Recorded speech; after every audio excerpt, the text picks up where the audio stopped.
Good evening. Welcome back to the Perfection IAS. So today's topic is SEO. आज हम SEO के बारे में बात करेंगे कि क्या इसका रेलेवेंस है करंट जियोपॉलिटिक्स में और क्यों इसकी दुनिया भर में अभी चर्चा हो रही है। और कुछ जो एक्सपर्ट हैं वो ये भी कह रहे हैं कि India is not interested any more in SEO।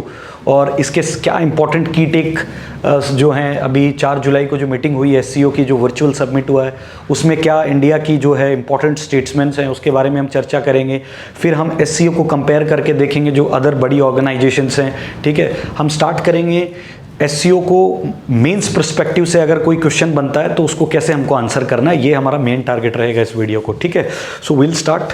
So what is SEO? SEO is Shanghai cooperation organisation. ठीक है, ये एक परमानेंट इंटर गवर्नमेंटल ऑर्गेनाइजेशन है। जैसे और भी दुनिया में अलग अलग तरह की ऑर्गेनाइजेशंस हैं, वैसे ही ये एक बेसिकली सेंट्रल एशियन और कुछ लोग इसको यूरेशियन एक ऑर्गेनाइजेशन भी मानते हैं to counter the US hegemony. ठीक है, जैसे हमने क्वाड में पार्टिसिपेशन किया, आपको मैंने बताया पिछली क्लास में कि क्वाड में पार्टिसिपेशन इंडिया ने इसलिए किया to counter the Chinese narrative. तो ऐसे ही इंडिया हमेशा बैलेंस बना के चलता है। एक तरफ इंडिया जो है वो SCO का भी मेंबर है, एक तरफ इंडिया ब्रिक्स का भी मेंबर है, एक तरफ इंडिया जो है वो क्वाड का भी मेंबर है। ठीक है, India also wanted to become the member of this G7 and G8 different elite groups. ठीक है, फिर हम इन चीज़ों को कंपैरिजन करके देखेंगे IR के पर्सपेक्टिव में। ठीक है, तो ये जो ऑर्गेनाइजेशन है ये 2001 में इसका फॉर्मेशन हुआ है। ठीक है, और इसमें इंपॉर्टेंट जो ऑर्गेनाइजेशंस या जो कंट्रीज थी उस वक्त वो थी China, Kazakhstan, Kyrgyzstan, Russia, Tajikistan and Uzbekistan. ठीक है, एक चीज़ इसमें नोट करने वाली ये है कि UPSC, BPSC they always ask you that which of the following, जैसे मान लीजिए क्वेश्चन पूछ लिया कि SEO के कौन कौन से मेंबर्स हैं, तो आपको उसमें एक चीट कोड ये है, हमेशा याद रखना है तुर्कमेनिस्तान जो है वो इसके अंदर मेंबर नहीं है। ठीक है, ये आपको नोट करना है, आपको हमेशा ये कंट्रीज याद रखनी है, China, Kazakhstan, Kyrgyzstan, Russia, Tajikistan, Uzbekistan. ठीक है, फिर उसके बाद में SEO जो है वो दुनिया का इसका GDP जो है इन कंट्रीज का दुनिया की 25% GDP है। उसके बाद में दुनिया का जो टोटल ग्लोबल लैंड मास है उसका 22% लैंड मास जो है वो इन्हीं 8 कंट्रीज के पास है। ठीक है, और 40% of the global population that also consist in this group. क्योंकि आप देखिए 2 पॉपुलेटेड कंट्रीज ग्रुप में है, चाइना, और अब चाइना को भी सुपरसीड कर गया है इंडिया। तो कहने का ये मतलब है इस ग्रुप के अंदर जो कंट्रीज हैं उनके पास दुनिया की 25% ग्लोबल GDP है, उसके अलावा 40% ग्लोबल पॉपुलेशन है और total 22% of the land mass, जो एंटायर अर्थ का लैंड मास है उसका 8 इन कंट्रीज के पास टोटल है। ठीक है, फिर उसके बाद में हम देखते हैं अगला इंपॉर्टेंट चीज। ठीक है, the corporation was renamed SEO after the Uzbekistan joined the organisation in 2001। The SEO currently comprised with the 8 members China, India, Kazakhstan, Kyrgyzstan, Russia, Pakistan, Tajikistan and Uzbekistan. देखिए इंडिया और पाकिस्तान जो हैं वो परमानेंट मेंबर बने हैं 2017 में। फिर आगे मैं आपको बताऊंगा कि इस बार जो है हमने ईरान को भी बैक किया है, तो ईरान भी जो है इस बार मेंबर बन गया है SEO का। और भी बहुत सारे ऑब्जर्वर स्टेट्स हैं जैसे मंगोलिया वगैरह हैं, they also wanted to be the part of this organisation. ठीक है, तो डिफरेंट क्या पर्सपेक्टिव हो सकते हैं, पॉलिटिकल स्टेबिलिटी लाना है, इकोनॉमिक कोऑपरेशन को बढ़ाना है, तो will look out all these important factors in this organisation. Right, तो एक पॉइंट ये याद रखना है कि इंडिया एंड पाकिस्तान जो थे वो स्टार्टिंग से मेंबर नहीं थे। ठीक है, they become the permanent member in 2017। अब व्हाट आर द कोई भी ऑर्गेनाइजेशन जब बनती है तो उसके कुछ गाइडिंग प्रिंसिपल्स होते हैं, कुछ उसके मेन ऑब्जेक्टिव्स होते हैं। जैसे पिछली क्लास में मैंने आपको बताया G20 है, G20 एक जो है वो भी एक इंटर गवर्नमेंटल ऑर्गेनाइजेशन है। ऑल्दो उसका कोई परमानेंट सेक्रेटरीट नहीं है, जैसे इसका एक परमानेंट सेक्रेटरीट है बीजिंग में, तो उसके भी कुछ इंपॉर्टेंट कुछ ऑर्गेनाइजेशन, जैसे उसका ऑर्गेनाइजेशन थी उसके भी कुछ प्रिंसिपल्स थे कि भाई दुनिया की जितनी भी इंपॉर्टेंट जो डेवलप्ड कंट्रीज हैं या डेवलपिंग कंट्रीज हैं जो कि G20 में थी, कि दुनिया में कैसे इकोनॉमिक प्रॉस्पेरिटी बढ़ाना है, कुछ टॉपिक्स पे थे, क्लाइमेट एक्शन पे बात कर रहे थे। तो इनका भी एक जो है एक कॉमन एजेंडा है। वो कॉमन एजेंडा क्या है, स्टार्ट करते हैं। Strengthening the mutual trust, friendship and neighbourly relation among the member strand. कहने का मतलब है आपस में दोस्ताना संबंध होने चाहिए इन 8 कंट्रीज के। ठीक है, म्यूचुअल ट्रस्ट होना चाहिए, एक दूसरे की टेरिटोरियल सोवरेनिटी की रिस्पेक्ट करनी है, पीस के बारे में बात करनी है, काउंटर टेररिज्म के बारे में बात करनी है, ठीक है। एक दूसरे की कंट्री को, जैसे हम हमेशा दुनिया भर के कंट्रीज हैं वो हमेशा पाकिस्तान पे आरोप लगाते हैं कि Pakistan is the breeding ground of the terrorism, and that is true also.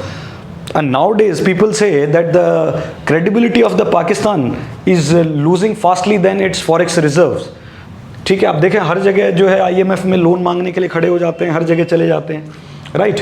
फिर उसके बाद में promoting effective cooperation in political trade, economic, scientific, technical and cultural spheres, as well as in the realm of educational, energy, transport, tourism, environmental protection and other areas। जैसे हम लोग तो हमेशा, आपको पता है कि नेबरली कंट्रीज़ की हमेशा इकोनॉमिक वे में मदद करते हैं। वी हैव सीन कोविड मैत्री प्रोग्राम चला था, उसमें हमने 100 कंट्रीज़ को जो है वो कोविड वैक्सीन दी थी।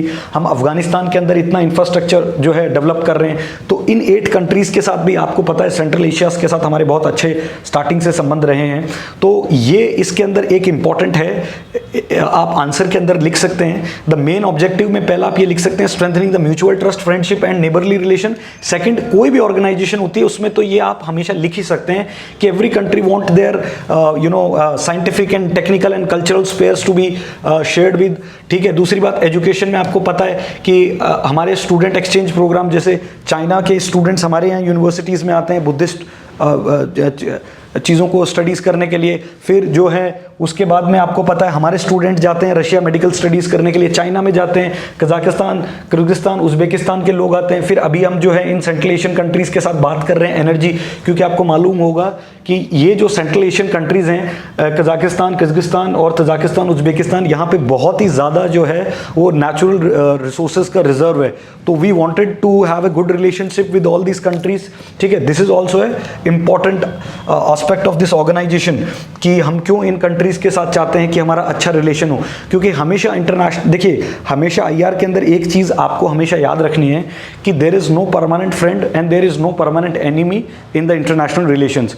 The only important thing is that is the permanent interest. Permanent interest जो होता है वही परमानेंट होता है, बाकी हमेशा जो है चीज़ें बनती और बिगड़ती रहती हैं। क्योंकि आप देखिए एक तरफ हम जो हैं वो रशिया के साथ भी आर्म्स डील कर रहे हैं, इजराइल के साथ भी करते हैं, ठीक है। फिर उसके अदर हैंड US के साथ भी करते हैं। US वाले कभी नहीं चाहते कि हम रशिया से आर्म डील्स करें, रशिया वाले भी कभी नहीं चाहते हम US के साथ करें। US ने बैन कर रखा है ईरान को, ठीक है, काटसा एक्ट लगा रखा है। फिर भी हम ईरान में हमारा छाबर पोर्ट के जो अभी फेज सेकंड जो है उसको डेवलपमेंट का, हम मतलब ईरान के साथ भी संबंध रख रहे हैं, हम रशिया के साथ भी रख रहे हैं, US के साथ भी रख रहे हैं, UAE के साथ भी रख रहे हैं, सऊदी अरब के साथ भी रख रहे हैं, इन कंट्रीज। तो आप ये देखिए इस वक्त आने वाली 21st सेंचुरी में इंडिया जो है वो एक बहुत ही मेजर ग्लोबल पावर बन के उभर के आ रहा है, क्योंकि we know how to keep our diplomatic relations. और इसमें मैं सबसे बड़ा योगदान समझता हूँ एक मिनिस्ट्री ऑफ एक्सटर्नल अफेयर्स की एक पर्टिकुलर डिवीजन है, ICCR डिवीजन, उसका एक बहुत बड़ा, क्योंकि आपने देखा होगा एक सॉफ्ट डिप्लोमेसी होती है,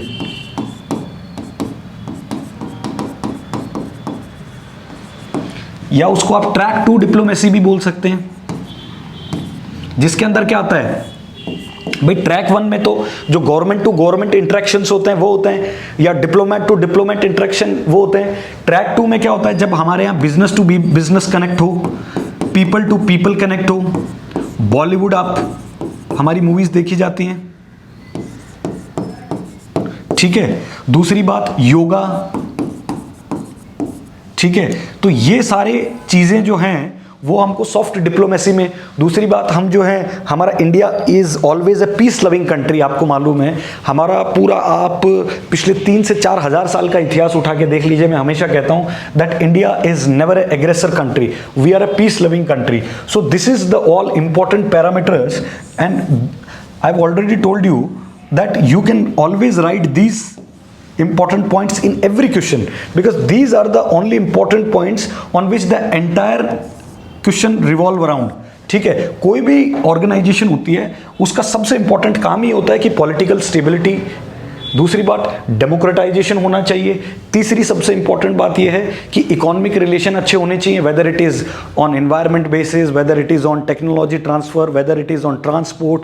आप देखिए ट्रांसपोर्ट में भी हम कैसे जो है INSTC international north south transport corridor हम बना रहे हैं, ठीक है। तो ये सारे इंपॉर्टेंट फैक्टर्स इसमें है। फिर उसके बाद में हम देखते हैं jointly maintaining the safeguard peace and security stability. हम हमेशा सिक्योरिटी चाहते हैं भाई। जब आपको मालूम होगा जब अफगानिस्तान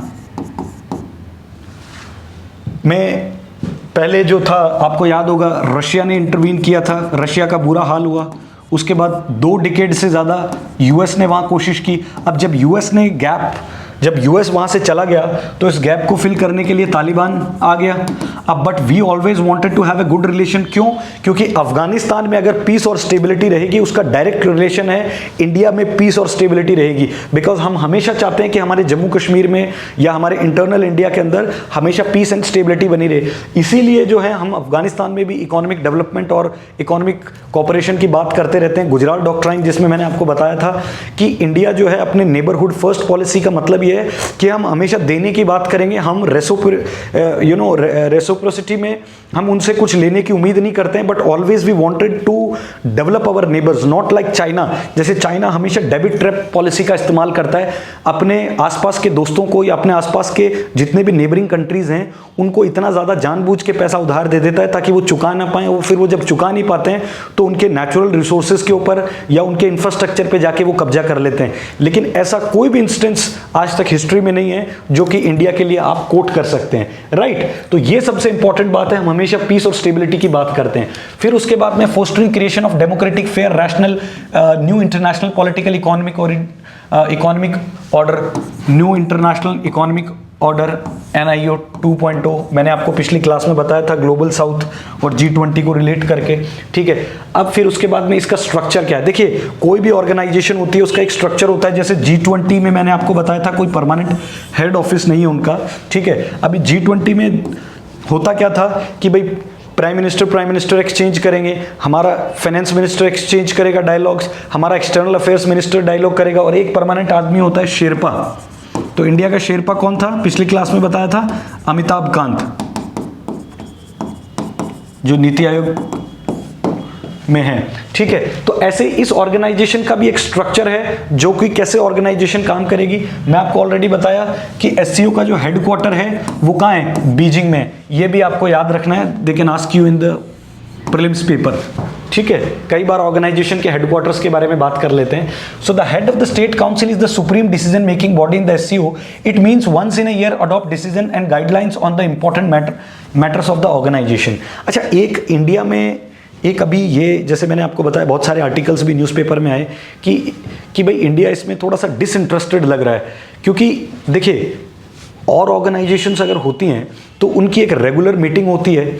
अच्छा, कोविड के टाइम पे आपको मालूम होगा कि मीटिंग नहीं हुई थी, उसके बाद भी चाहते तो ये लोग पर्सनली मीट भी कर सकते थे, लेकिन वर्चुअल सबमिट से दुनिया में मैसेज गया कि India is not more interested या other countries are not interested. तो ये सब जो वर्चुअल सबमिट हुए इनका भी एक डिप्लोमेटिक एक्शन होता है, यह एक डिप्लोमेटिक सिंबल के रूप में आप इसको देख सकते हैं, ठीक है। आगे अपन डिस्कस करेंगे उसके बारे में। फिर the organization has the 2 permanent bodies, SCO as secretariat in Beijing और the executive committee of the regional anti terrorist structure based on the Tashkent, ठीक है। ताशकांत कहाँ है? आप मेरे को कमेंट सेक्शन में ताशकांत जो है किसकी कैपिटल है?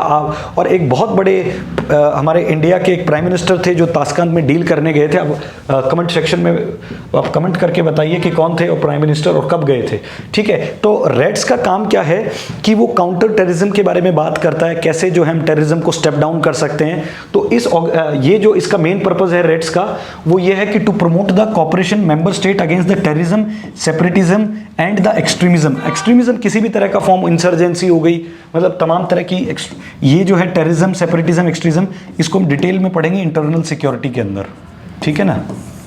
That is a part of UPSC GS paper 3, ठीक है।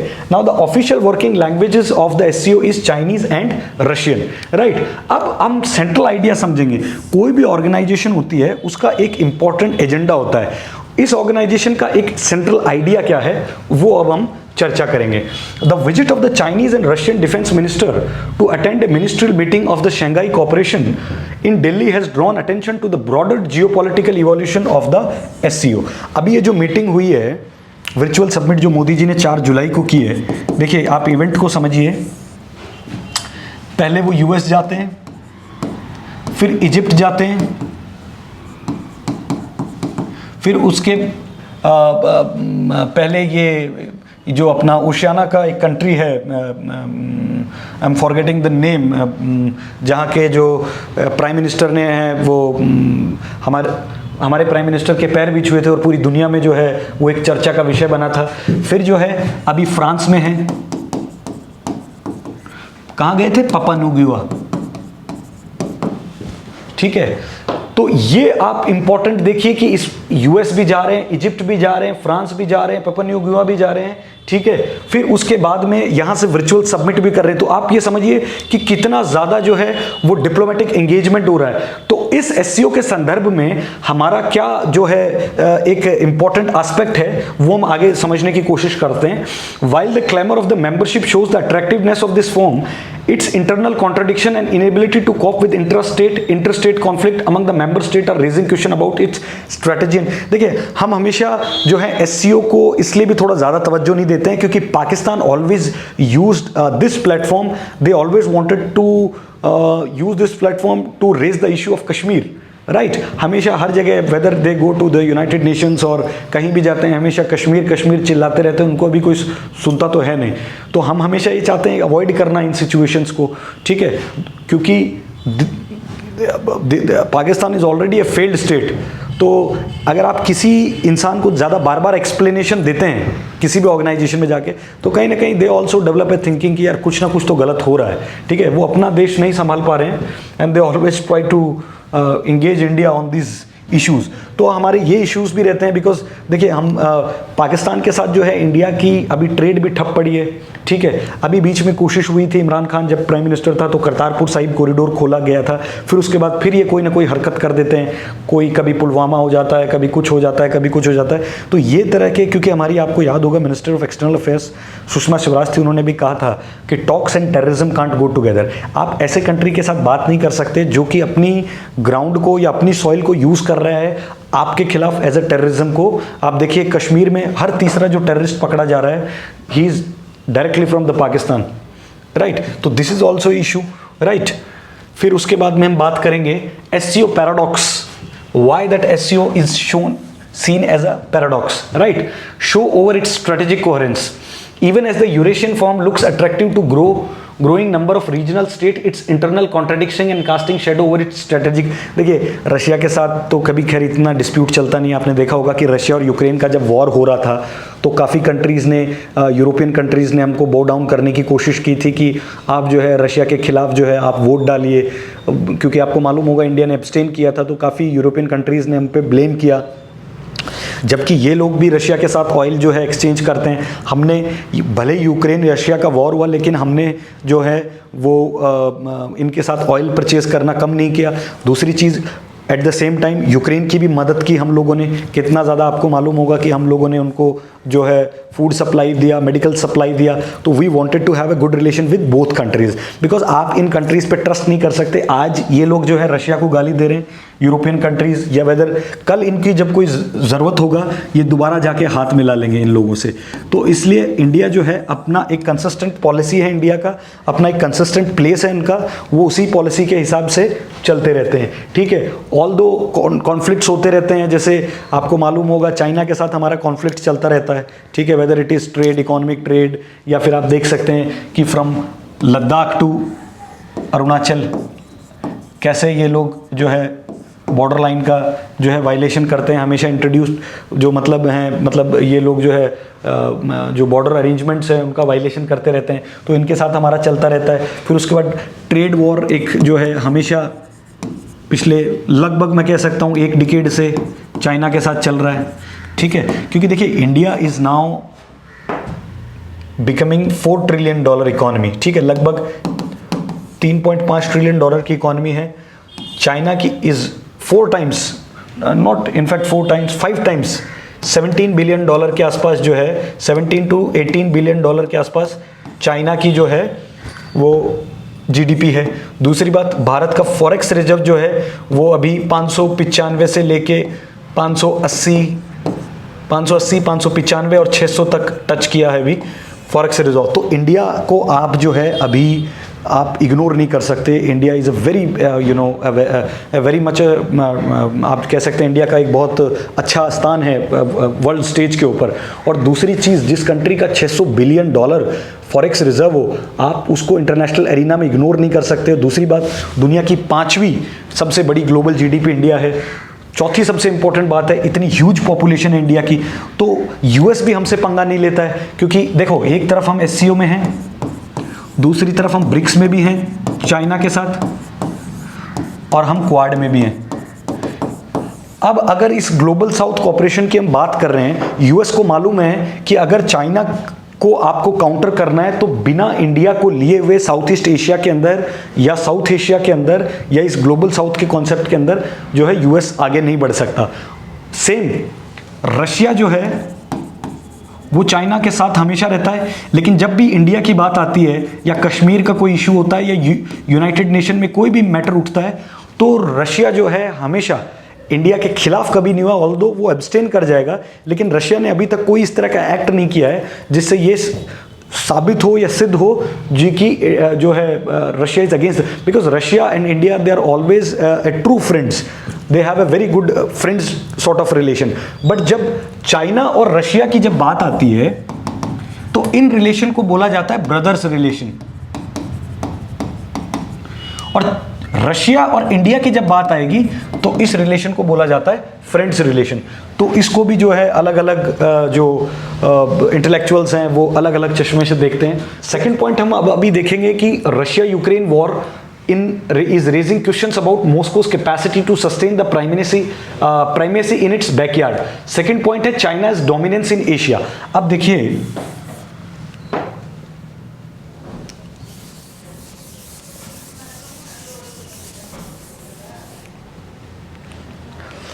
आपको अब जो है समझना होगा एक इम्पॉर्टेंट चीज़ कि मैंने आपको बताया कि ये जो चाइना और इंडिया का रिलेशन है, चाइना और रशिया का रिलेशन है, और खास करके जब अब ग्लोबल कॉन्फ्लिक्ट की बात आ रही है, देखिए आप रशिया और यूक्रेन का जब वॉर चला, आपने देखा कैसे पहले रशिया ने जो है 2014 के आसपास एनेक्स किया था क्रीमिया को, तब भी इंडिया ने ज़्यादा कोई शोर शराबा किया नहीं था या किसी वर्ल्ड प्लेटफॉर्म पे जो है रशिया के खिलाफ कोई वोटिंग नहीं की या कोई ऐसा स्टेटमेंट नहीं दिया जिससे कि ये लगे कि रशिया और इंडिया के रिलेशन में टेंशंस बढ़ जाएं। लेकिन अब जो है, क्योंकि बहुत सारे इंटरनेशनल सैंक्शंस लग गए हैं रशिया के ऊपर, तो इस स्थिति में Russia always wanted to come on to these platforms just like एससीओज, राइट। और इंडिया जो है अवॉइड कर रहा है इस तरह के प्लेटफॉर्म्स पे आना, क्योंकि हम नहीं चाहते हैं कि इस तरह का प्लेटफॉर्म जो है हमारा चाइना हमारे खिलाफ कोई यूज़ करे या पाकिस्तान को यूज़ करे। तो इस तरह के जो हैं इंपॉर्टेंट पॉइंट्स हमको अब इसमें देखने हैं। दूसरी बात, चाइना का डोमिनेंस है एशिया के अंदर, तो इसलिए भी हम कहीं ना कहीं बैकफुट पे नहीं आ रहे हैं, या फिर आप ये समझिए कि हम जानबूझ के इस ऑर्गेनाइजेशन से, ये गले की हड्डी भी बनी हुई है ऑर्गेनाइजेशन, क्योंकि चाइना का डोमिनेंस बहुत है। मैंने आपको बताया डेबिट ट्रैप पॉलिसी वो लोग यूज़ करते हैं छोटे छोटे कंट्रीज़ को डोमिनेट करने के लिए। तो अगर इंडिया हट जाता है इस एससीओ से तो चाइना का डोमिनेंस इस रीजन में और बढ़ जाएगा। तो हमारा इस ऑर्गेनाइजेशन में रहना इसलिए भी ज़रूरी है क्योंकि वी डोंट वांट कि चाइना जो है वो अपना और डोमिनेंस जो है वो इस रीजन के ऊपर फोर्स करे। And you know China is rising, it's increasing prospects for Beijing emergence. आपको मालूम होगा China always use this platform to BRI। अब हम कभी भी नहीं चाहते हैं कि BRI जो है उसको हम ऑब्वियसली कभी भी सपोर्ट नहीं करेंगे, क्योंकि वो तो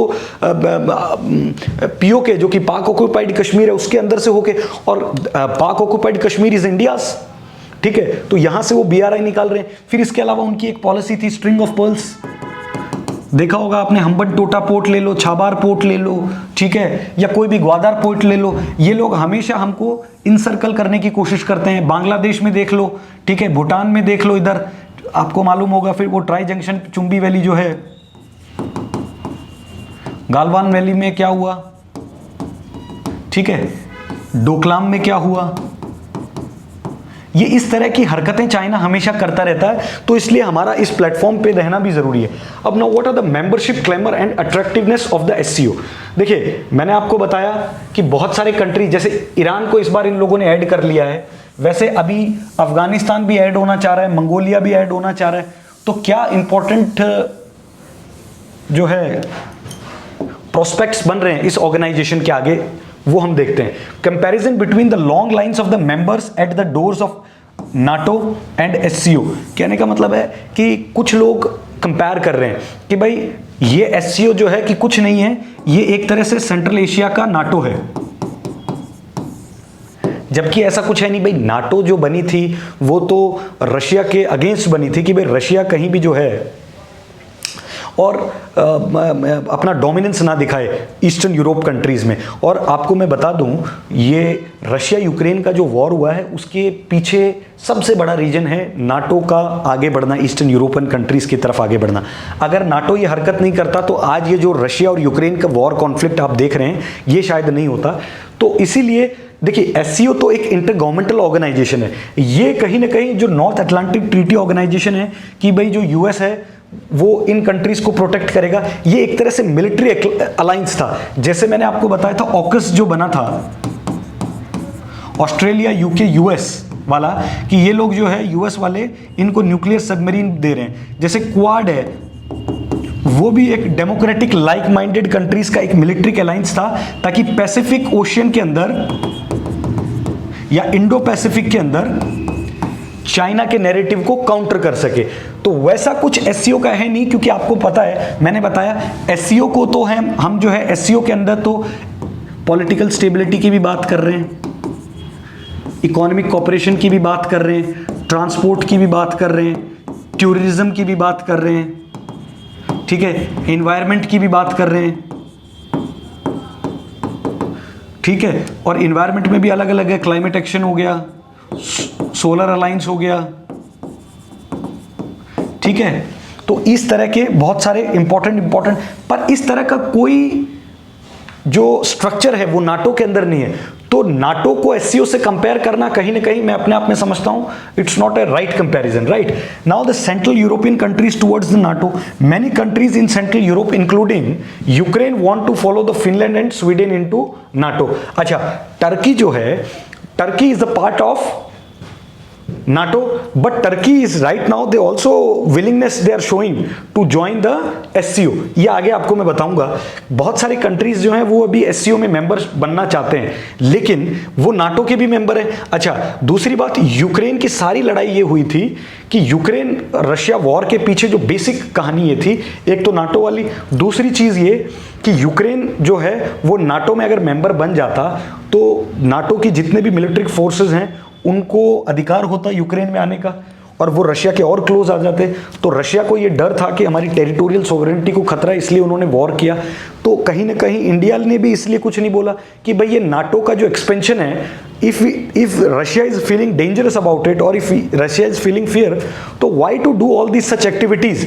तो इसीलिए अगर कोई भी देखो, कल को अगर हमारे खिलाफ भी कोई इस तरह का यूज करेगा तो ऑब्वियसली हमारा भी यही जो है, मैं ये समझता हूँ ये स्टेप हो सकता है। Although India is a piece loving country, हमारा तो जो न्यूक्लियर भी बना था उसमें भी हमने लिखा है, न्यूक्लियर डॉक्ट्राइन में भी हमारे यहाँ तो लिखा हुआ है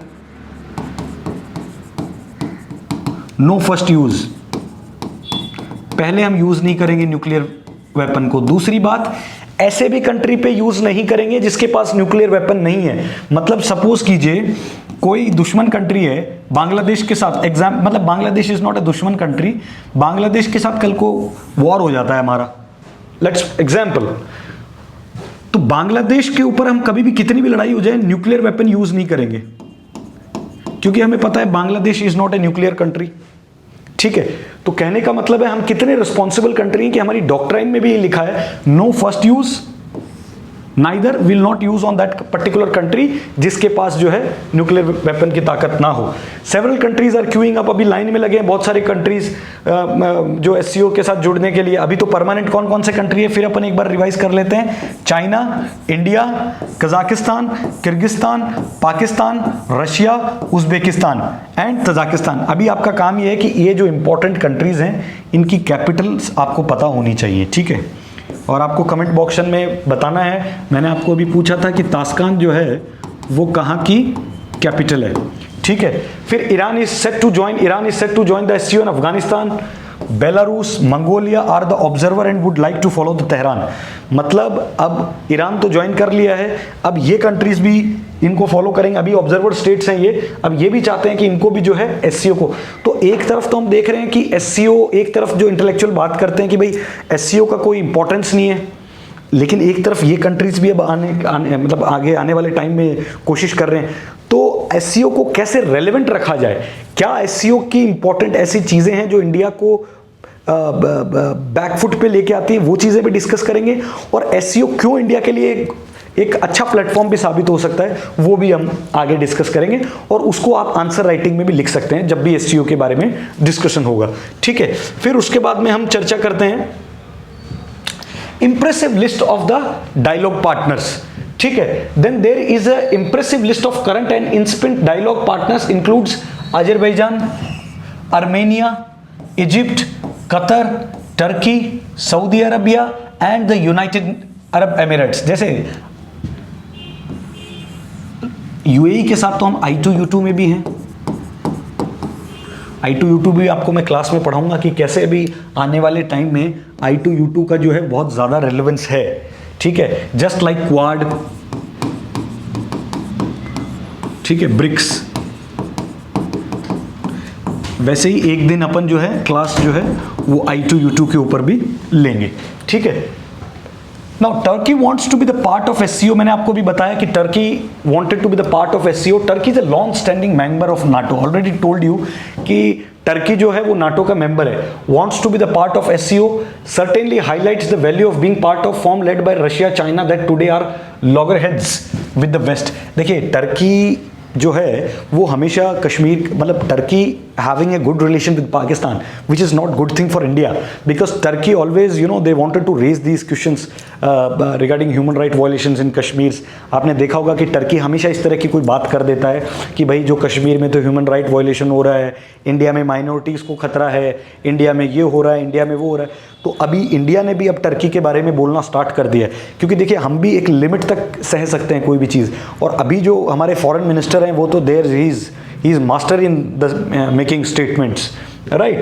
तो India is also very closely looking this organisation कि भाई टर्की जुड़ रहा है। अच्छा, अफगानिस्तान का भी हम सपोर्ट कर देंगे, बिकॉज अफगानिस्तान में तो हमारे लिए strategically Afghanistan is very important.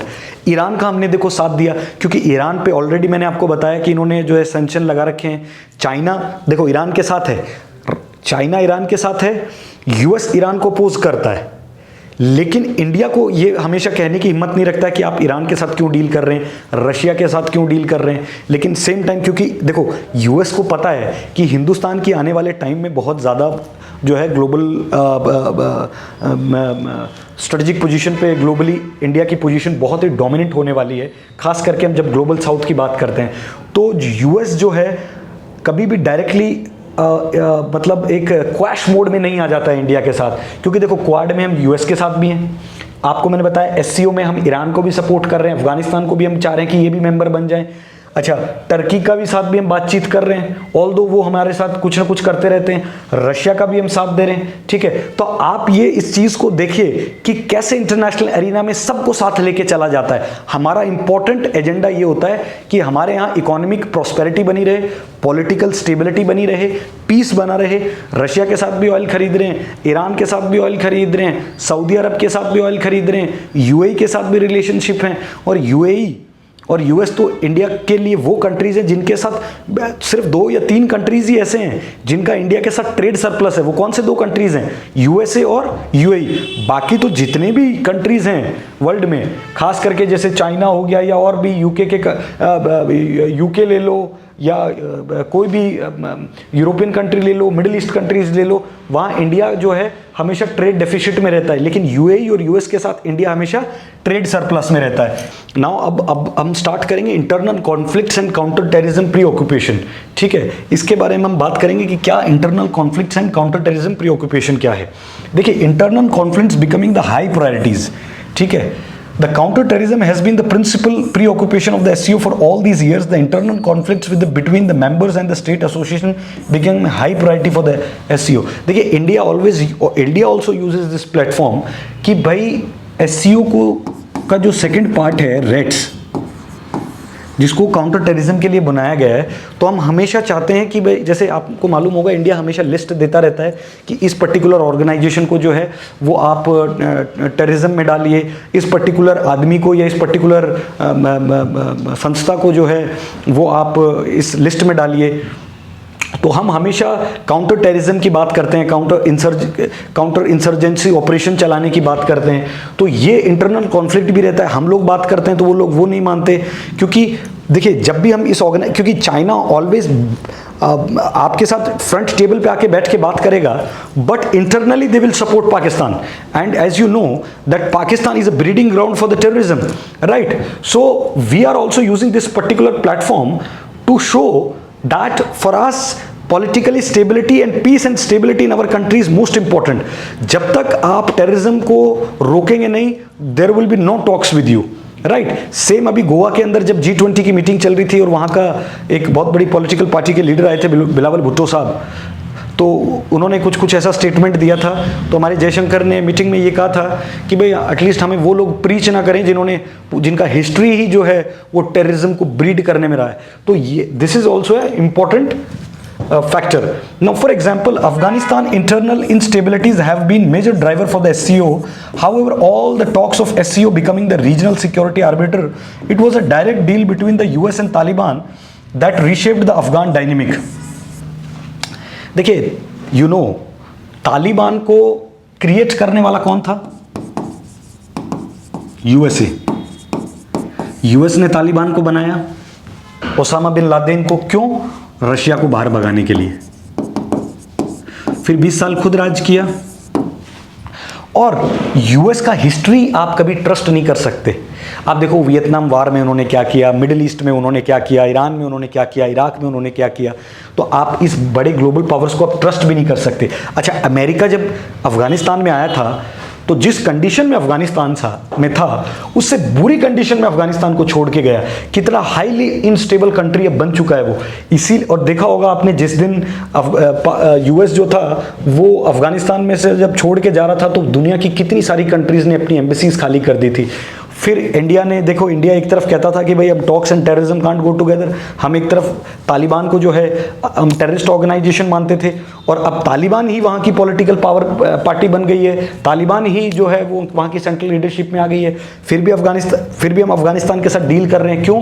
क्योंकि अगर तालिबान वाला स्पेस हमने खाली कर दिया तो पाकिस्तान उस स्पेस को ऑक्यूपाई कर लेगा और फिर हमारे लिए जो है बॉर्डर कॉन्फ्लिक्ट्स बढ़ेंगे, हमारी कंट्री के अंदर टेररिज्म बढ़ेगा।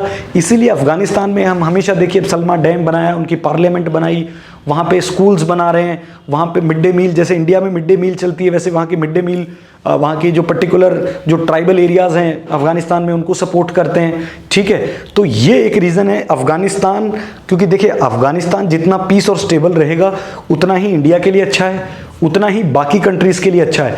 तो अफगानिस्तान की जो इंस्टेबिलिटी है वो एक इम्पॉर्टेंट चर्चा का विषय बना हुआ है इस एससीओ के अंदर भी, और इसीलिए अफगानिस्तान भी जो है एससीओ का मेंबर बनना चाहता है और इंडिया उसको सपोर्ट भी करेगा। There is no doubt in that कि इंडिया विल सपोर्ट अफगानिस्तान, क्योंकि Afghanistan have a very good relation with India.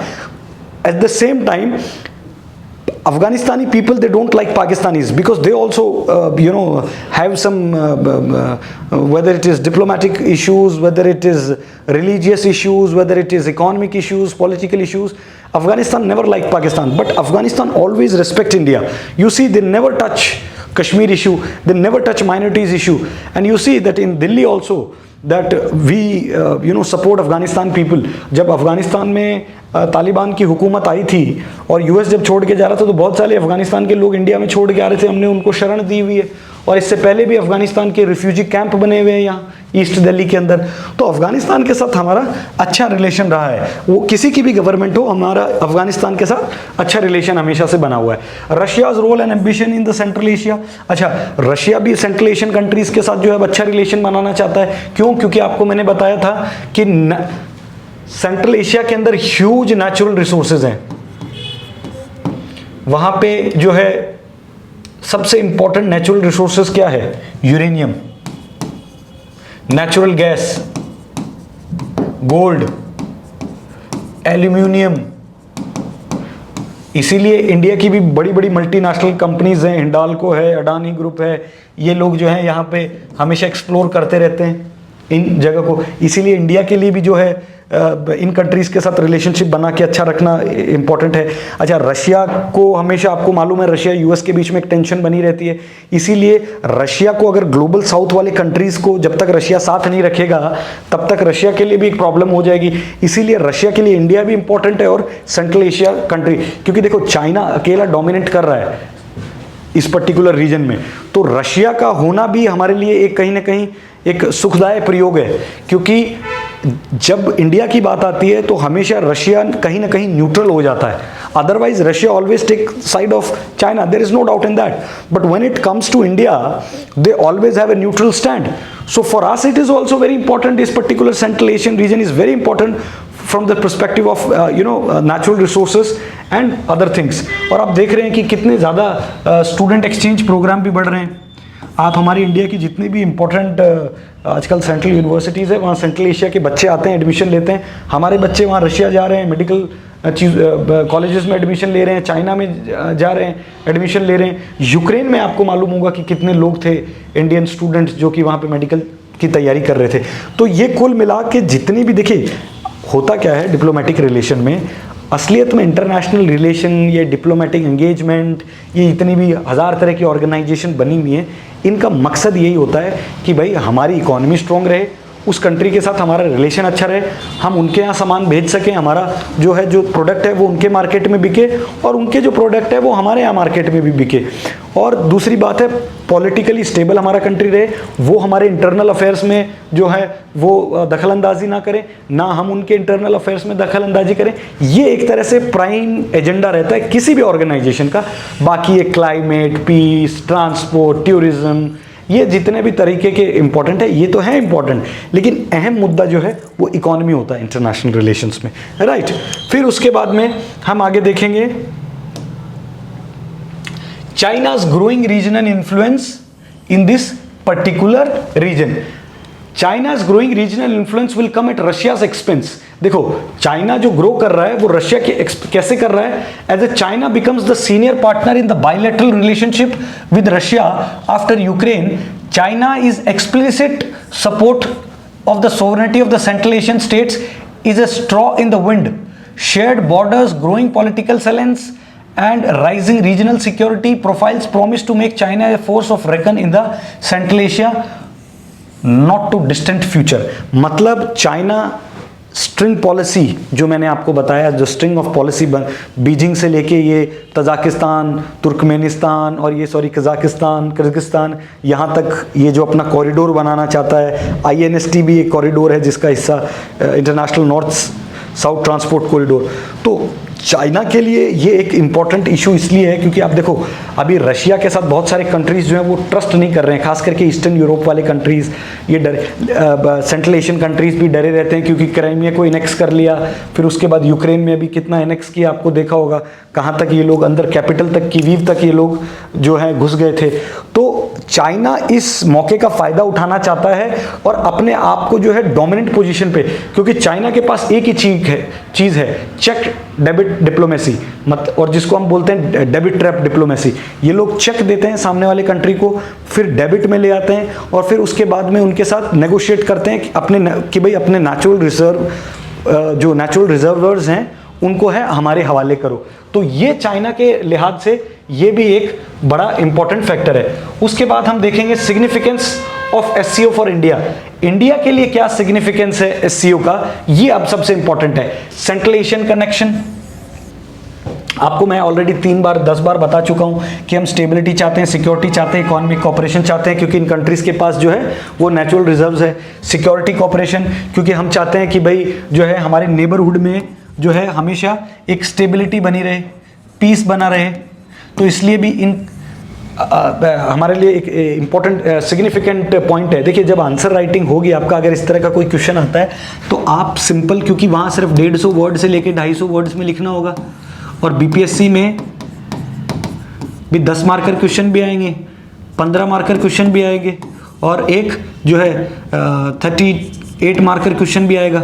ठीक है, तो अगर आपको किसी भी क्वेश्चन में मोटा मोटी सिग्निफिकेंस में आप इतना भी लिखाओगे कि भाई सिग्निफिकेंस लिख दिया, फिर उसके बाद में एक पॉइंट डाल दिया central Asia, security cooperation, concessions over CBT, cross border terrorism, economic push, cultural cooperation, अगर ये आपने सिर्फ ये पॉइंट्स भी लिख दिया तो भी आपको मार्क्स मिल जाएंगे। ठीक है, तो इसीलिए मैं हमेशा कहता हूं कि ये जो इस तरह के पॉइंट होते हैं, इसमें अगर आपको ये वाले पॉइंट्स भी याद रह गए तो भी आप क्वेश्चन को है जो प्रॉपर एड्रेस कर सकते हो, राइट। फिर उसके बाद सिक्योरिटी कोऑपरेशन में हम आपको बता दिया कि हम रेट्स को यूज कर रहे हैं कि काउंटर टेररिज्म जो है ऑपरेशंस हों, ठीक है, पाकिस्तान के खिलाफ, क्योंकि कितना ज़्यादा ये लोग टेररिज्म को एक्सपोर्ट करते हैं दूसरी कंट्रीज में। ठीक है, फिर ये क्या कंसेशनस ओवर जो over CBT, cross border terrorism, इसमें इन लोग का हमेशा हाथ रहता है। इकोनॉमिक पुश इंडिया के लिए बिजनेस टू बिजनेस टाइज बढ़ेगी, पीपल टू पीपल टाइज बढ़ेंगी, हमारे जो डिफरेंट इंस्टीट्यूशंस हैं उनके टाइज बढ़ेंगे, तो इंडिया के लिए ऑटोमेटिकली ये इकोनॉमिकली बहुत अच्छी। एक कल्चरल कोऑपरेशन की मैं बात करता हूँ, जैसे हमारे यहाँ का जैसे योगा, वहाँ अब देखा होगा इंटरनेशनल योगा डे आजकल तो बनाते हैं लोग, तो हमारा योगा वहाँ जा रहा है। हमारी आयुर्वेदिक जो मेडिसिन हैं उनका बहुत यूज़ हो रहा है आजकल यूरोप में और सेंट्रल एशियन कंट्रीज़ में। दूसरी चीज़ हमारे डांस फॉर्म्स हैं, हमारी अलग अलग लोगों को बुद्धिस्ट पढ़ने का मन करता है, जैनिज्म पढ़ने का मन करता है, इंडियन हिस्ट्री पढ़ने का मन करता है, तो इस तरह के डिफरेंट कोर्सेज हमने यहाँ लॉन्च किए हुए हैं, उनके कोर्सेज हमने यहाँ लॉन्च किए, उन्होंने हमारे यहाँ कोर्सेज लॉन्च किए हुए हैं। तो ये कल्चरल जो पॉइंट है, ये भी एक इम्पॉर्टेंट बाइंडिंग फैक्टर होता है किसी भी कंट्री के साथ आपको एक अलायंस बनाने के लिए, या for keeping having a good relations. ठीक है, तो ये आपको सारे पॉइंट्स जो हैं इसमें याद रखने हैं। फिर उसके बाद में जो है हम चर्चा करेंगे issues with the Indian context, कि क्या इंपॉर्टेंट इश्यूज हैं हमको। सबसे इंपॉर्टेंट इश्यूज तो प्रेजेंस ऑफ पाकिस्तान है। ठीक है, क्योंकि पाकिस्तान के साथ कितना भी बात कर लो फिर भी ये लोग बाज नहीं आते हैं, हमेशा same they do the same repeated activities. ठीक है, और ऑल्दो हम हमेशा पूरी कोशिश करते हैं, India always try to do, कि इनको जो है ग्रे लिस्ट से निकाल के ब्लैक लिस्ट में पहुंचाएं, बट ड्यू टू चाइना ये लोग हमेशा ग्रे लिस्ट में ही रहते हैं।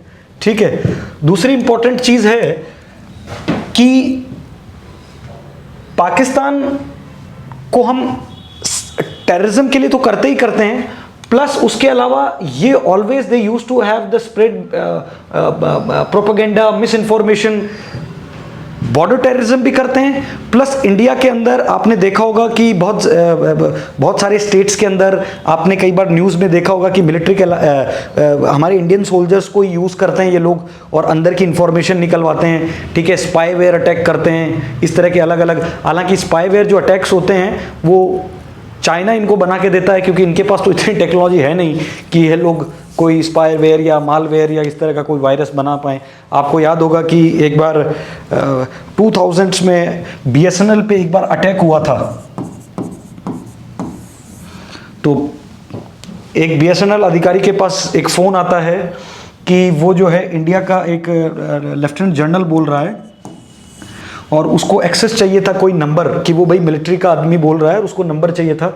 तो हमारे BSNL के अधिकारी से बेवकूफ़ी ये हुई कि उन्होंने मिलिट्री हेडक्वार्टर्स में फ़ोन करके नहीं पूछा कि भाई आपको यहाँ कोई दिक्कत हो रही है क्या, उसने डायरेक्टली सर्वर पे उनको वो एक्सेस दे दिया नंबर का। और फिर बाद में हमें पता चला कि तब तक वो जो है वायरस इतना रेप्लिकेट कर गया था कि एंटायर BSNL के सिस्टम के अंदर वो घुस गया था। 2 से 3 महीने लगे थे उसको निकालने के लिए। तो इस तरह की जो एक्टिविटीज़ हैं वो हमेशा करते रहते हैं ये लोग।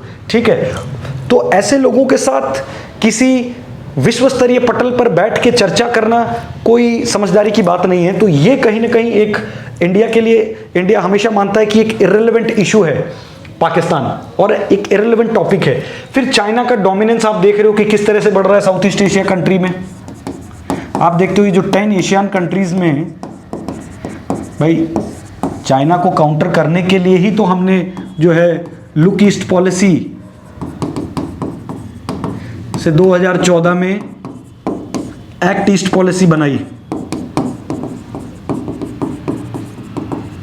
क्योंकि जब USSR का डिसइंटीग्रेशन हुआ था उसके बाद इंडिया ने देखा कि हमारे पास क्या प्रोस्पेक्ट बचता है, क्योंकि अगर इन कंट्रीज़ के साथ हमारा अच्छा रिलेशन हो जाएगा, साउथ ईस्ट एशियन कंट्रीज़ के साथ, थाईलैंड, वियतनाम, म्यांमार, कंबोडिया, ये जितने भी कंट्रीज़ हैं, फिलीपींस, मलेशिया, ये इन कंट्रीज़ के साथ अगर हमारा अच्छा इकोनॉमिक कोऑपरेशन हो जाएगा तो हमारे पास एक जो है ग्लोबल एरिना में एक बहुत ही अच्छी स्ट्रेटेजिक पोजीशन होगी। तो चाइना जो है, ऑब्वियसली चाइना के हमेशा रिलेशन अच्छे हैं भाई, कंबोडिया के साथ अच्छे रिलेशन है, वियतनाम के साथ अच्छे रिलेशन है। तो हमारे लिए एक मजबूरी ये भी बन गई कि चाइना अगर डोमिनेट कर जाएगा तो that will be a very problematic situation for India. तो that is why it's important to be for India to be in this organization at this time, right.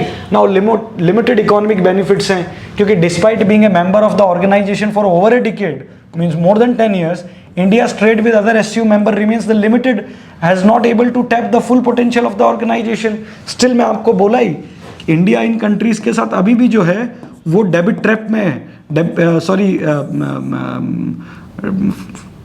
Debit जिसको बोलते हैं ट्रेड डेफिसिट में है। Trade deficit will be a perfect word to define this. Trade deficit का मतलब क्या होता है? जब आपका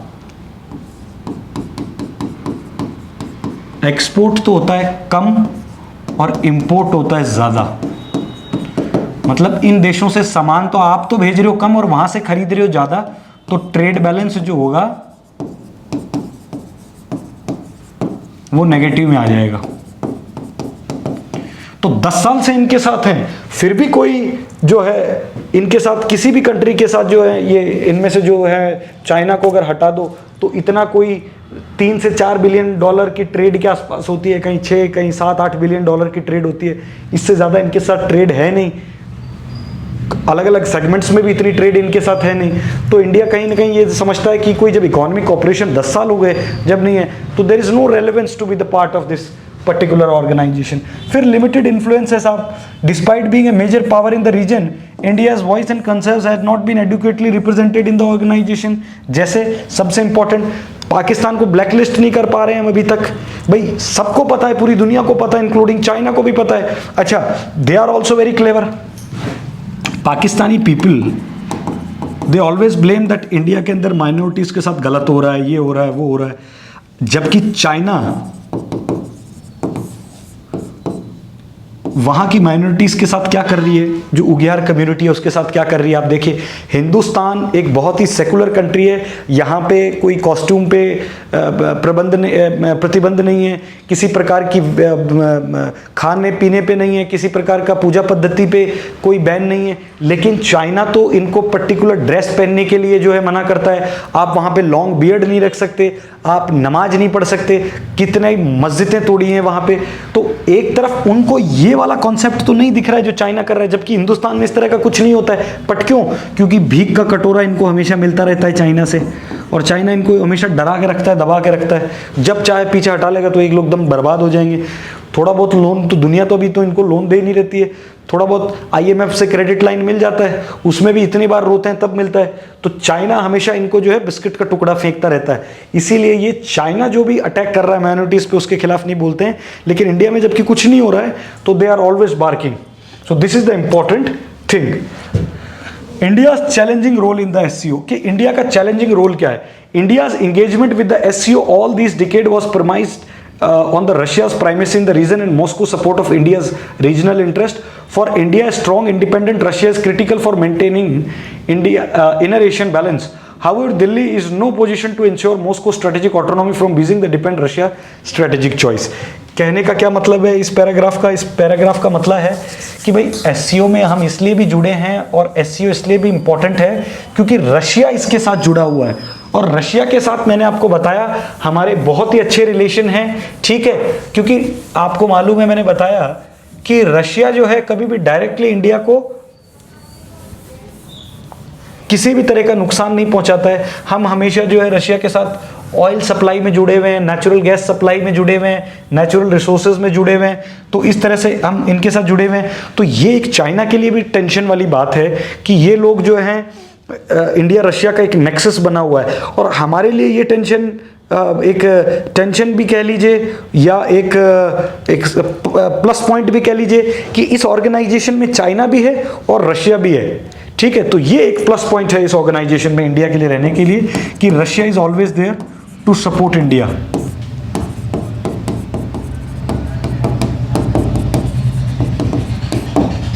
ठीक है, अगली स्लाइड में हम बढ़ते हैं। India's burden in the SCO must now to be protect its own interest amidst of a rapidly changing regional power distribution in China's favour. भाई हमारे लिए ये टेंशन वाली बात है, क्योंकि आप देखो चाइना का जो है ग्लोबल फुटप्रिंट बढ़ रहा है।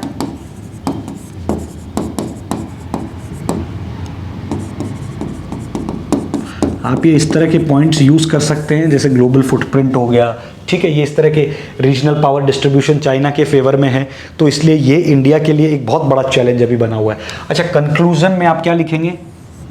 आंसर, अगर एससीओ का क्वेश्चन आता है तो ये आप इसमें कंक्लूजन में डायरेक्टली लिख सकते हैं that India which is chairing the Eurasian Regional Forum this year has a range of bilateral problems to discuss with its fellow SCO members how its burden in SCO must now to be protect its own interest amidst a rapidly changing regional power distribution in China's favor.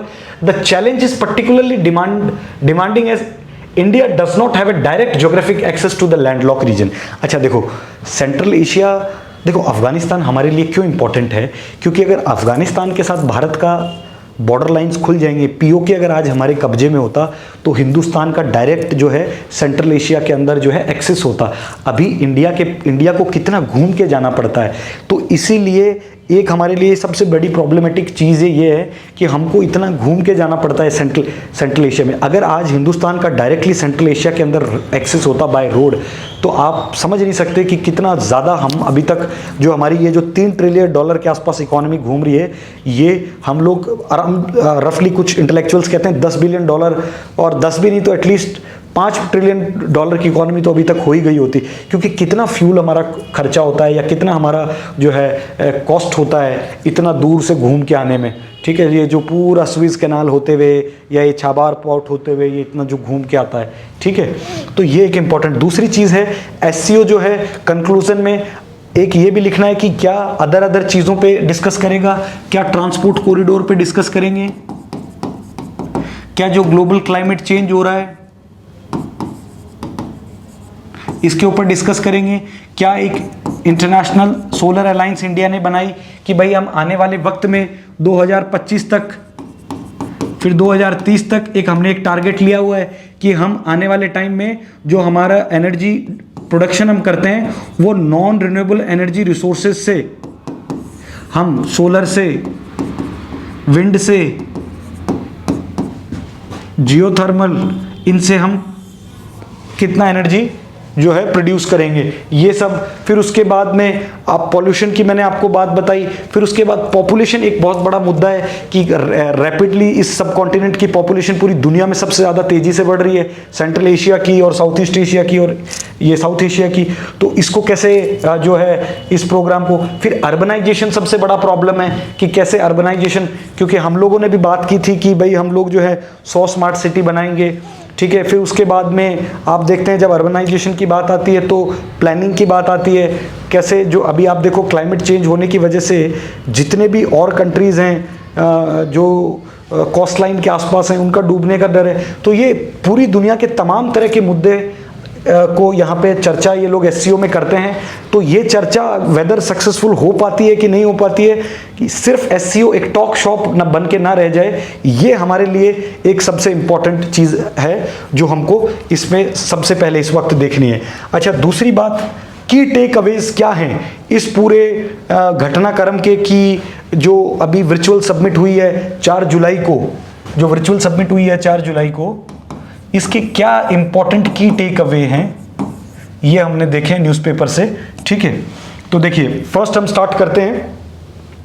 Firstly the meeting was held with the PM's Modi visit to the US. मैंने आपको पहले बताया one of the reasons cited for the virtual format was that given the current state of India's relation with both China and Pakistan, क्योंकि देखो पाकिस्तान के साथ हम directly table पे बैठना नहीं चाहते थे, तो ये भी एक रीज़न है वर्चुअल सबमिट करने का। तो दुनिया अलग अलग तरह की स्पेकुलेशन बना रही है कि भाई जो है इंडिया जो है अब एससीओ में डिसइंटरेस्टेड हो गया है, इसलिए वर्चुअल सबमिट। भाई हमारे हिंदुस्तान लोग ये कह रहे हैं, बाहर के लोग, चाइना के लोग या अदर, कि भाई इंडिया का prime minister Papua new Guinea जा सकता है, यूएसए जा सकता है, फ्रांस जा सकता है, इजिप्ट जा सकता है, बट हमारे साथ बैठ के टेबल पे टॉक क्यों नहीं कर सकते? तो ये कहीं ना कहीं इसमें एक रीज़न है, ठीक है। फिर उसके बाद the environment was not appropriate for in person to meeting. Secondly, there is a joint statement released after the summit spoke about a multipolar and democratic order. India refuse to accept the part of the joint statement referred the China's belt road initiative. देखो ये तो अपने आप में एक मजाक है ना, कि पाकिस्तान और चाइना डेमोक्रेसी की बात करें। आपने अभी हाल ही में एक यूट्यूब पे एक वीडियो देखा होगा वायरल, जहां में अभी जो पाकिस्तान के जो राष्ट्रपति हैं जिनपिंग, उसने पूर्व जो वहां का राष्ट्रपति था उसको कैसे मीटिंग से निकलवा दिया। यहां पे वन नेशन वन पार्टी वाला कंट्री है ये चाइना, और पाकिस्तान का तो खैर कहना क्या, यहाँ तो सारा जो सिस्टम है वो मिलिट्री चला रहा है वहाँ की, ठीक है, या आईएसआई कंट्रोल कर रही है। तो ये लोग जब बात करते हैं पाकिस्तान और चाइना डेमोक्रेसी की, तो थोड़ा सा हास्यास्पद लगता है। दूसरी सबसे इंपॉर्टेंट बात, आप इन टर्म्स ऑफ इंडिया की बात कीजिए, हर 5 साल से इलेक्शन होते हैं। इंडिया में कितनी नेशनल पार्टीज़ हैं? हमारे यहाँ तो 8 तो नेशनल पार्टीज़ हैं, और कितनी सब नेशनल पार्टीज़ हैं उसके तो कोई खैर गिनती नहीं है। दूसरी सबसे इंपॉर्टेंट बात है, हमारे यहाँ 5 साल से हर साल रेगुलर इंटरवल इलेक्शन होता है, मल्टी पार्टी सिस्टम है, जो पार्टीज के बीच में भी अलायंस वाला सिस्टम है, यूपीए एनडीए, ठीक है। तो इस तरह का कोई यहाँ पे मल्टी पार्टी सिस्टम है नहीं, यहाँ तो सिर्फ एक ही आदमी की सरकार चल रही है। तो इस तरह फिर ऊपर से ऐसी मीटिंग में आके कश्मीर के ऊपर बात करना, ऐसी मीटिंग के प्लेटफॉर्म को यूज करना, बेल्ट रोड इनिशिएटिव में कहना कि हिंदुस्तान जो है बीआरआई को क्यों समर्थन नहीं कर रहा है। अरे आप हमारे देश के हिस्से में से आप लेके जा रहे हैं, क्योंकि हम तो मानते हैं कि पाकिस्तान ऑक्यूपाइड कश्मीर हमारा है, और वो आज नहीं तो कल हम लोग लेंगे। उसमें से आप जो है चाइना अपना एक प्रोजेक्ट लेके जा रहा है, और उसमें आप हमसे ये उम्मीद करते हैं कि हम आपको सपोर्ट करें, तो this is entirely a joke, right. फिर उसके बाद थर्ड एक है कि हम डी डॉलराइजेशन की बात कर रहे हैं। देखिए अभी डॉलर जो है हम लोग, देखो आपको ये एक बड़ी जान के खुशी होगी कि जैसे डॉलर पूरी दुनिया में एक एक्सेप्टेड करेंसी है,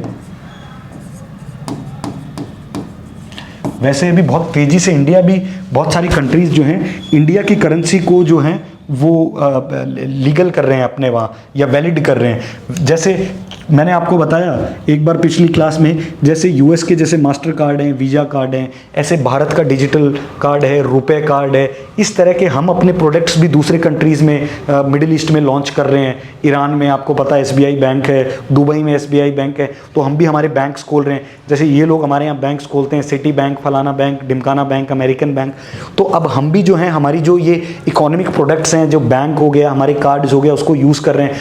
तो हम इस तरफ बहुत तेज़ी से बढ़ रहे हैं डी डॉलराइजेशन, कि हम भी चाहते हैं कि हमारा जो रुपए है वो मजबूत बने। अगर जब भी विदेशी पूंजी की बात आती है तो हम देखते हैं कि हम हमेशा, हिंदुस्तान सरकार की ये कोशिश रहती है कि हम जो है हमारे रुपए को एक इम्पॉर्टेंट पोजीशन जो है वो दिलवाएं मार्केट के अंदर, ठीक है। Over 80% of the commercial transaction between Russia and people Republic of China made in the roubles. तो हम ये चाहते हैं कि जो डॉलर्स में ट्रेड हो सकती है, चाइनियन करेंसी में ट्रेड हो सकती है, रशियन रूबल में ट्रेड हो सकती है, तो भाई इंडियन करेंसी में ट्रेड क्यों नहीं हो सकती है? तो ये भी एक इनका जो है एक डबल स्टैंडर्ड है, जिस परसेप्शन को हम ब्रेक करना चाहते हैं। तो ये एक इसका आप एक की टेक अवेज ले सकते हैं, ठीक है। पहला क्या बोलेंगे आप? मोदी जी की यूएस की विजिट, इसलिए भी हम एक रीजन दे रहे हैं, वर्चुअल सबमिट। फिर हम चाहते नहीं थे कि चाइना पाकिस्तान के साथ टेंशन चल रहा है, देखिए डोकलाम हो, या फिर यहाँ लद्दाख वाला रीजन हो, फिर ये डेप्सांग में इन्होंने क्या किया, अरुणाचल में इन्होंने क्या किया, तो ये सब जो है इनका हमेशा ये लोग बॉर्डर डिस्प्यूट करते रहते हैं, तो ये करेक्ट टाइम भी नहीं था इनके साथ टेबल पे बैठने का। सेकंड, हम जो है मल्टीपोलर वर्ल्ड की बात कर रहे हैं, डेमोक्रेसी की बात कर रहे हैं, ठीक है। थर्ड में हम बात कर रहे हैं कि डी डॉलराइजेशन की बात कर रहे हैं। तो ये सारे इंपॉर्टेंट की टेक अवेज हैं। कंक्लूजन में मैंने आपको बताया था कि India is chairing the Eurasian regional forum this year. तो हम कैसे इस प्लेटफॉर्म को यूज करें अपने फेवर के लिए, तो आप ये इसमें इंपॉर्टेंट पॉइंट्स ये आप जो है वो सारा लिख सकते हैं, ठीक है। अभी तक मैंने आपको बता दिया कि क्या क्या जो है इंडिया के लिए प्रॉब्लमेटिक चीज़ें थी, क्या इंडिया अपना इसमें प्रोस्पेक्ट देख सकता है, तो ये इस तरह से चीज़ें आपको इसमें समझनी है। और मेन प्रीलिम्स पर्सपेक्टिव से आपको 3 चीज़ पता होनी चाहिए। एससीओ का फॉर्मेशन कब हुआ? 2001 में। एससीओ का हेडक्वार्टर कहाँ है? बीजिंग में, ठीक है। इंडिया और पाकिस्तान या इंडिया जो है एससीओ का मेंबर, परमानेंट मेंबर कब बना? 2017 में। और एससीओ के कौन कौन से 8 कंट्रीज हैं, ठीक है। इसमें से हमेशा याद रखना, ऑप्शन को कंफ्यूज करने के लिए वो दे सकते हैं, तुर्कमेनिस्तान, ठीक है। ये आपको हमेशा इसमें याद रखना है। फिर नेक्स्ट क्या है? Chinese president Jinping also pitched SCO countries to conduct trade in the local currency. अच्छा, लोकल करेंसी, फाइनली ईरान भी जो है वो मेंबर बन गया है। अच्छा, लोकल करेंसी, आप अपनी लोकल करेंसी को तो चाहते हैं ट्रेड करें, लेकिन हमारी वाली को जो है आप वैलिड नहीं करते हैं, तो ये भी इनका एक तरह से जो है ड्यूअल स्टैंडर्ड है। फिर लास्ट में हम लोग देखेंगे अभी timing of the meeting of the India US China triangle. देखिए, इंडिया, यूएस और चाइना ट्रायंगल। इंडिया इसमें देखो बहुत ही स्ट्रेटेजिक पोजीशन पे बैठा है। इंडिया की ज़रूरत यूएस को भी है, और चाइना भी डायरेक्टली पंगे नहीं ले सकता इंडिया से, क्योंकि इंडिया का दोस्त रशिया भी है, इंडिया का दोस्त यूएई भी है, यूरोपियन कंट्रीज भी दबे पांव कभी कभी सपोर्ट करते हैं, ठीक है। और मिडिल ईस्ट में तो खैर हमारा दबदबा है ही। और अब तो जब ईरान से सैंक्शन लगने के बाद भी हम ऑयल ले रहे हैं,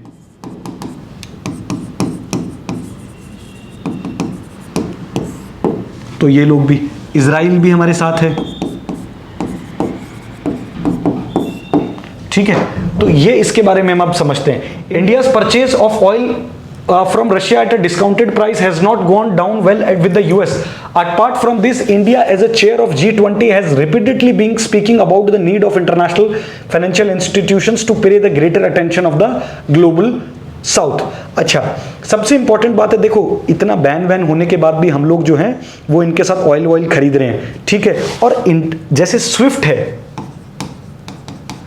एक इंटरनेशनल फाइनेंशियल ट्रांजैक्शन सिस्टम है, वैसे हमेशा इंडिया G20 में भी बात कर रहा है और ग्लोबल साउथ में भी बात कर रहा है कि भाई मिलके एक जो है एक इस तरह का कोई फाइनेंशियल सिस्टम बना लो जो हम आपस में करेंसीज हमारी एक्सचेंज कर सकें।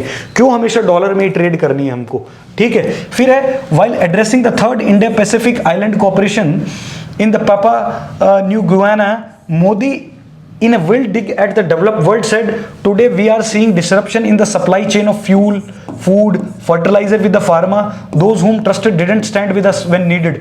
बहुत ज़बरदस्त बात कही। मतलब आज जब दुनिया में देखो सप्लाई चेन डिस्ट्रप्शन हुई है, फ्यूल की, फूड की, फर्टिलाइजर की, फार्मा की, whom trusted didn't stand when we needed, कहने का ये मतलब है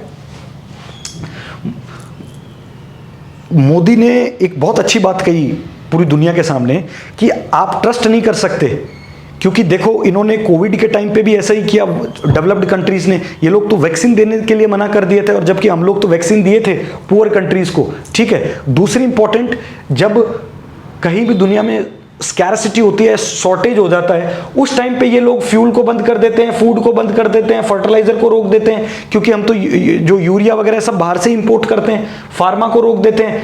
तो अब किस पे भरोसा करें, जब हमें जरूरत है तो आप लोग भरोसा नहीं करते। तो ये एक इंपॉर्टेंट इसमें इशू है। फिर उसके बाद मैंने आपको बताया डी डॉलराइजेशन की ये लोग बात कर रहे हैं कि भाई जो है इंडियन करेंसी को हम स्ट्रॉन्ग बनाना चाहते हैं, और जो है अब डॉलर में थोड़ा कम करो, अपना यहाँ का सिस्टम है उसको भी डेवलप करो। In spite of the differences with the US when it comes to the China factor, New Delhi and Washington DC have a clear convergence, specially in the aftermath of Galwan clashes of 2020 during the India PM visit last month. कहने का मतलब है China के ऊपर भी ये जो Galwan valley clash हुआ, फिर डोकलाम क्लैश हुआ, तो चाइना के साथ भी अब ट्रस्ट ज़्यादा आप कर नहीं सकते, तो इसीलिए यूएस के साथ रहना भी बहुत इंपॉर्टेंट है, ठीक है। तो ये सारे इंपॉर्टेंट चीज़ें इसमें थी। फिर उसके बाद में हम देखते हैं there was emphasis on strengthening the strategic partnership. It is true that there is no direct reference to the China. Indian PM, his joint address, US Congress said, the dark clouds of coercion and confrontation are casting their shadow in the Indo-Pacific. ये वाला जो statement आप इसको use कर सकते हो, the dark clouds of coercion and confrontation are casting their shadow in the Indo-Pacific. मतलब काले बादल अपनी परछाई छोड़ रहे हैं इंडिया पैसिफिक में। डायरेक्टली चाइना का नाम नहीं लिया, लेकिन ये हम ये चाइना के लिए कह रहे हैं। He has also alluded the China's BRI project and its economic implications for developing countries during the SCO virtual meet. PM Modi, while alluding China's BRI, spoke about needs of regional connectivity and with a transparent and did not impinge upon the sovereignty. भाई इन्होंने ये कहा कि आप ये जो connectivity के project बना रहे हो किसी दूसरे की टेरिटोरियल सॉवरेनिटी को हर्ट करके या इंटरप्ट करके, ये सब चीज़ें ठीक नहीं है। तो ये बीआरआई को भी हम जो ज़्यादा क्या बिल्कुल सपोर्ट नहीं करते हैं, क्योंकि वो तो हमारी टेरिटरी से होके गुजरता है और चाइना हमेशा, मैंने आपको बताया, इस तरह के प्लेटफॉर्म को यूज़ करता है। ठीक है, अब आखिरी में सबसे लास्ट में कि Iran entry into the SCO. अभी तक हमने सारा चीज़ें देख ली कि एससीओ फॉर्म कब हुआ, क्या इंडिया के लिए इंपॉर्टेंट है एससीओ के अंदर, क्या इंपॉर्टेंट की टेक अवेज हैं जो अभी रिसेंटली प्राइम मिनिस्टर की विजिट हुई थी, क्यों इंडिया के लिए क्या इंप्लीकेशंस हैं एससीओ में नहीं होने के लिए, देखा। फिर उसके बाद मैंने आपको बताया कि ईरान भी इस साल ज्वाइन हुआ है। फिर मैंने आपको बताया कि बहुत सारी कंट्रीज़ और हैं जो कि अभी लाइन में लगे हुए हैं इस ऑर्गेनाइजेशन को ज्वाइन करने के लिए। ठीक है, तो ये ऑर्गेनाइजेशन किस लिहाज से पर्सपेक्टिव इंपॉर्टेंट है। और अब ईरान की एंट्री हुई है एससीओ में और जिसको इंडिया ने भी सपोर्ट किया है, तो इसके बारे में हम छोटा सा एक we will have a look. ठीक है, now Iran's entry into the SCO is important for several reason. First, it will help Tehran to countering the perception that it has been isolated regionally. जैसे US ने इनको काटसा act लगा के बाहर कर दिया था, और अब ईरान जो है इंडिया के साथ जब ट्रेड करेगा तो इनके अंदर भी कॉन्फिडेंस आएगा कि यार इंडिया ने हमको सपोर्ट किया है, और ये भी लोग इंडिया के बारे में अब उल्टी सीधी बातें करना बंद करेंगे, पाकिस्तान को सपोर्ट नहीं करेंगे, छाबर पोर्ट है हमारे साथ। ठीक है, तो ये सब भी इंपॉर्टेंट है। और इन लोगों ने झूठी अफवाहें फैलाई थी कि भाई जो है भारत अब हो सकता है कि छाबर पोर्ट को बंद कर दे, है ना। तो वो चीज़ें भी अब फिर बाद में पता चला कि इस तरह का कोई नहीं, अब तो फेज़ 2 डेवलप होने जा रहा है, क्योंकि छाबर पोर्ट जो है अगर बन गया तो अफगानिस्तान के साथ भी आपकी डायरेक्टली कनेक्टिविटी हो जाएगी और आपका सीधा सेंट्रल एशिया के साथ भी डायरेक्ट रिलेशन हो जाएगा। तो इसलिए भी हमारे लिए जो है ईरान इंपॉर्टेंट है। The project is important not just in the context of Beijing Gateway, Afghanistan, Central Asia, but also to the international North-South transport corridor। ये आपको ऑलरेडी मैं बता चुका हूँ। Now India, Iran, Afghanistan on 24th May 2016 signed a historic trilateral agreement in Tehran to develop a part of phase 1 of the strategic Iranian port of Chabahar. While there have been complaints that India had begun to lose interest in the project after the imposition of US sanctions, जब US ने sanction लगा दिया था तो लोगों को लगा कि अब जो है इंडिया जो है वो आगे पैसा और नहीं देगा छाबर पोर्ट को डेवलप करने के लिए। ठीक है, क्योंकि ग्वादर पोर्ट वहाँ पे वो लोग डेवलप कर ही रहे हैं, फिर हम्बन टोटा पोर्ट वो डेवलप कर ही रहे हैं। तो लोगों ने इस तरह का डिसइल्यूजन फैलाना स्टार्ट किया कि India is no more interested. But ऐसा नहीं है, अब हम फेज़ 2 की तरफ बढ़ रहे हैं, क्योंकि हमारे लिए छाबर पोर्ट स्ट्रेटेजिक एतबार से, स्ट्रेटेजिक एंगल से इसलिए भी इंपॉर्टेंट है क्योंकि मिडिल ईस्ट में भी हमारी रीच बढ़ेगी, सेंट्रल एशिया में भी हमारी रीच बढ़ेगी, और हमारा फ्यूल कॉस्ट है कटिंग वो भी जो है वो कम हो जाएगा, और हमारे पास एक बेस स्टेशन भी हो जाएगा मिडिल ईस्ट में रुकने के लिए। ठीक है, या जब भी कोई हमारी शिप वगैरह हैं वो अभी उनके पास, उनको जब भी कोई रिपेयरिंग वगैरह के लिए जाना होता है तो बहुत लंबा दूर तक यहाँ आना होता है, अभी उनके पास एक डॉकयार्ड हो जाएगा जहाँ पे अब वो रुक के आराम कर सकते हैं, रिप्लेनिश कर सकते हैं अपनी खराब मशीनरी को। राइट, तो ये सब चीज़ें इंपॉर्टेंट है। ठीक है, फिर उसके बाद आखिरी में देखेंगे, in fact it would be pertinent to point out that in 2022 there was a significant rise in the trade between India and Russia via Iran. Now Indian PM, while welcoming Iran into the SCO, said that he was happy that Iran was joining the SCO. India's ties with Iran, which is close to Russia, India की tie close हैं Iran के साथ, and which is close to Russia and China। अच्छा, Iran देखो, Iran जो है वो India के साथ भी क्लोज है और चाइना के साथ भी क्लोज है। ठीक है, so are also a restriction for its foreign policy where it is needed to strike a fine balance. मतलब हमारे लिए ये बैलेंस करना भी ज़रूरी है कि भाई देखो हमें ये भी देखना होगा, क्योंकि ईरान तो जो है वो रशिया के साथ भी उतना ही क्लोज है और उतना ही क्लोज वो चाइना के साथ भी है, तो हमें भी एक फाइन जो इस तरह की पॉलिसी जो है बनानी पड़ेगी। हम अब पीछे क्यों हटे? जब सब लोग अपना इकोनॉमिक फ़ायदा देखते हैं तो हम किसी कंट्री के साथ ना ज़्यादा दोस्ती रखेंगे ना दुश्मनी रखेंगे, और ना किसी कोई और कंट्री की कहनी की वजह से हम किसी के साथ रिलेशन ख़राब करेंगे। लोगों ने हमारे रिलेशन ख़राब करने की कोशिश की थी रशिया यूक्रेन वॉर में रशिया के साथ, बट हमारा एक स्ट्रेटेजिक पोजीशन था, हम कंसिस्टेंट हमारी उस पोजीशन के ऊपर जो है मेंटेन जो है सस्टेन किया हमने। Now while the entry of Iran into SCO is important, could benefit the organization, the Gulf state are also linking the scope for any substantial progress in SCO, limited the strains between India, China and Pakistan. BRICS also faces the similar changes. BRICS भी इस तरह के जो है challenges को faces कर रहा है, क्योंकि देखो अब जब इस तरह की ये लोग, टर्की कोशिश करेगा, ईरान आ गया है तो इराक भी कोशिश करेगा, बाकी मिडिल ईस्ट कंट्रीज भी कोशिश करेंगे. तो अभी इसलिए ये देखना इंपॉर्टेंट होगा कि SCO में आगे होने वाला क्या है. और हमेशा मैं एक चीज़ कहूँगा आपको कि इस तरह के जितनी भी आर्टिकल्स आते हैं न्यूज़पेपर में, आप उनका जो इंपॉर्टेंट की टेक अवेज होता है वो आप अपना एक बेसिक, आपको SCOs के बारे में थोड़ा बहुत 50 to 60 वर्ड्स पता होना चाहिए. उसके अलावा बेसिक तो उतना ही लिखना है, बाकी जो करंट में डेवलपमेंट चल रहे होते हैं हमेशा आपको वो लिखने होंगे. तो अब आपको मोटा मोटी समझ में आ गया SCO क्या चीज़ है, क्यों एशिया इंडिया के लिए जो है SCO में रहना भी इंपॉर्टेंट है, और क्यों इंडिया जो है SCO में कई बार डिसइंटरेस्टेड भी शो होता है, और क्या ईरान ने इंडिया के साथ या इंडिया ने ईरान को SCO में मेंबरशिप दिलाने में मदद की है. तो इसमें क्या दूसरे कंट्रीज भी अब कोशिश करेंगे, जैसे टर्की है या और जो सेंट्रल एशियन कंट्रीज हैं, मंगोलिया है, तुर्कमेनिस्तान अभी बचा हुआ है, उनको भी ये लोग लाएंगे कि नहीं लाएंगे. ठीक है, तो ये आपको इंपॉर्टेंट की टेक अवेज हैं. ठीक है, बाकी आपको कोई भी डाउट हो आप कमेंट सेक्शन में बिल्कुल लिखिएगा, and will try to solve out your answer. ठीक है, थैंक यू.